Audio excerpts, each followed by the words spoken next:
Hello everyone. In 2020, Melbourne, Australia, a city that had been repeatedly named one of the most livable cities in the world, at that time, people believed that merely closing the door would keep danger outside.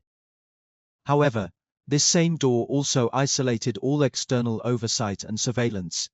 Behind this protective barrier, in a renowned care institution, called Scope in Victoria, an atrocity against the vulnerable was quietly unfolding. This is not a fictional scene from a horror movie but real evidence secretly recorded by a father over 70 years old, who risked imprisonment. Before confronting this evil, let us first understand the victim. Leon at 53. Leon had been dealt an extremely difficult set of cards since birth. Cerebral palsy was like an invisible shackle that confined her limbs and deprived her of the ability to walk. As she aged, severe osteoporosis made her exceptionally fragile. The cold label on her medical diagnosis, as a non-verbal individual, sentenced her to never uttering a complete word in her lifetime. To many, including even those who should have been professional caregivers, this deep silence created a fatal illusion. They believed Leon lacked self-awareness and could not feel shame, merely existing as a breathing ornament. This was the root of tragedy. In fact, Leon's mind remained exceptionally alert. She was far from being devoid of consciousness. She could keenly sense changes in others' emotions and accurately convey her thoughts through eye movements. For example, when her eyes looked to the right with a slight upturn at the corners of her mouth, it meant she was expressing approval or agreement. Conversely, if her gaze shifted leftward with a dimming look, it signified rejection or that she was in pain. This simple system of communication had been honed over half a century between Leon and her parents, Rob and Lorraine. With them by her side, Leon could express joy and sorrow, like any normal person, living freely, happily, and with dignity. However, time is merciless. As Rob and Lorraine aged, their health deteriorated daily. The question of who would care for Leon after they were gone became an issue the couple had to face. To secure her future, they made what they believed was the best choice, entrusting Leon to a professional disability service provider. Scope. In Melbourne, Australia. Scope is synonymous with professionalism and authority. As one of Victoria's largest non-profit disability care institutions, it boasts over 70 years of history and extensive industry resources. The government allocates millions annually in national disability insurance funding. For Rob and Lorraine, this was not just the last hope for their daughter, but a reassuring pill to swallow. In their simple understanding, non-profit meant avoiding the greed and calculations of commercial companies, ensuring service standards wouldn't be compromised for profit. Unfortunately, reality did not align with their expectations. Over the years since Leon's admission, Rob and Lorraine noticed that the cheerful Leon they knew was no longer there. Every time they visited and prepared to leave, Leon's eyes would frantically shift leftward, a sign of extreme anxiety. Initially, due to their blind trust in Scope, Rob and Lorraine misinterpreted this as merely her condition worsening or just having a bad day. It wasn't until 2019 that bruises inexplicably appeared on Leon's body, followed by fractures. This was the wake-up call they needed. For someone with no mobility like Leon, these injuries were undoubtedly indicative of prolonged violent treatment. As parents, Rob and Lorraine felt enraged but still clung to a last hope in Scope. They naively believed that lodging a complaint would bring justice for their daughter. To their shock, instead of an investigation or apology, they faced a cold-hearted defense from the institution's management. In a condescending professional tone, they stated that Scope's caregivers were rigorously trained and worked tirelessly for minimal pay. Rob should not tarnish these angels with unfounded accusations. They then presented a seemingly unassailable medical excuse. Leon, in her 50s and bedridden long-term, suffered from severe osteoporosis, making even the slightest movement during care enough to cause fractures. A preventable risk of caregiving, not intentional violence. This response was a textbook example of gaslighting. The management not only used medical explanations to evade responsibility, but also positioned themselves morally above Rob, silently judging him for questioning their motives and Leon's injuries as her own fault due to paralysis.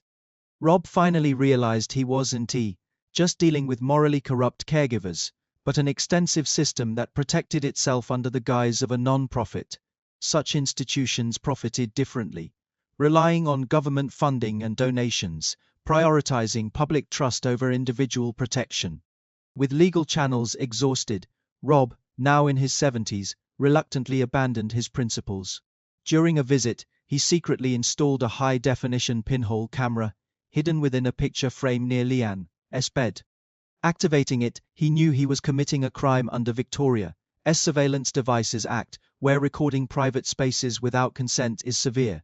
For Rob, protecting Leanne outweighed his own freedom and integrity. However, fate tested him further as Melbourne entered its longest lockdown due to the pandemic. During this time, Rob and Lorraine endured agony, unsure of what their camera was capturing, or if Leanne would survive until they retrieved the evidence. When restrictions eased, they immediately recovered the memory card. Back home, trembling hands inserted it into a computer. Over several hours, they watched footage that tore their hearts apart. More than just rough care, but months of unbridled abuse, in hundreds of hours of video. Caregivers Monica, Lisa, and Anastasia transformed professional caregiving into a personal arena for venting frustrations. First was physical violence. During diaper changes, Lisa treated Leanne like cold meat on a chopping board, her actions revealing extreme frustration and violence. Second was psychological torment. Though bodily pain could be endured, mental torture was fatal.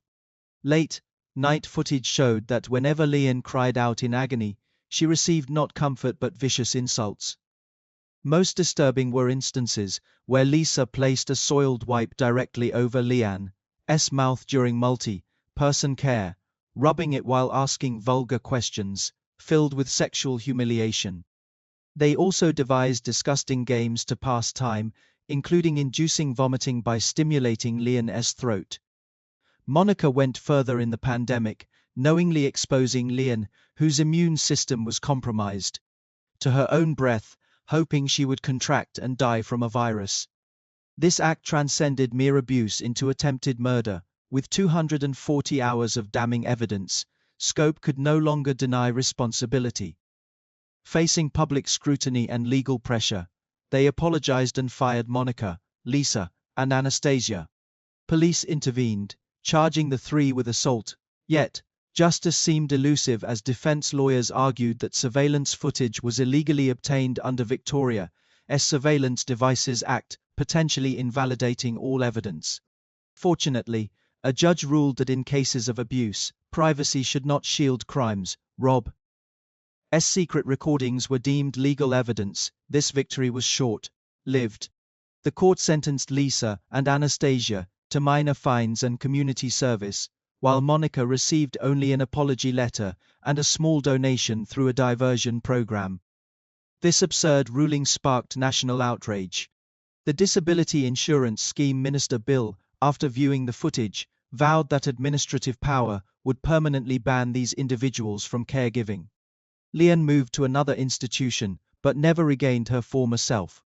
Traumatized by months of abuse, she now instinctively distrusts strangers and trembles at night. When asked if she felt safe, Leanne looked left. A stark reminder of the inadequacy of delayed justice. This case exposed not just three caregivers' cruelty, but systemic failures within Australia's caregiving industry. Why did Scope ignore Rob's initial complaint? How could abuse continue for months under colleagues' watch? Leanne's story raises questions about how many others suffer silently, without a parent like Rob, or hidden cameras, to expose the truth. In this case, only surveillance was honest. Humanity, institutions, and even law betrayed Leanne. Lorraine once tearfully said that Leanne merely entrusted herself to those who claimed to care for her. Hoping for basic human kindness, is such a request too much? In a supposedly civilized society, is it too much to ask caregivers not to spit in the mouths of their charges or institutions to uncover and punish abuse? The door to light had been permanently closed for Leanne.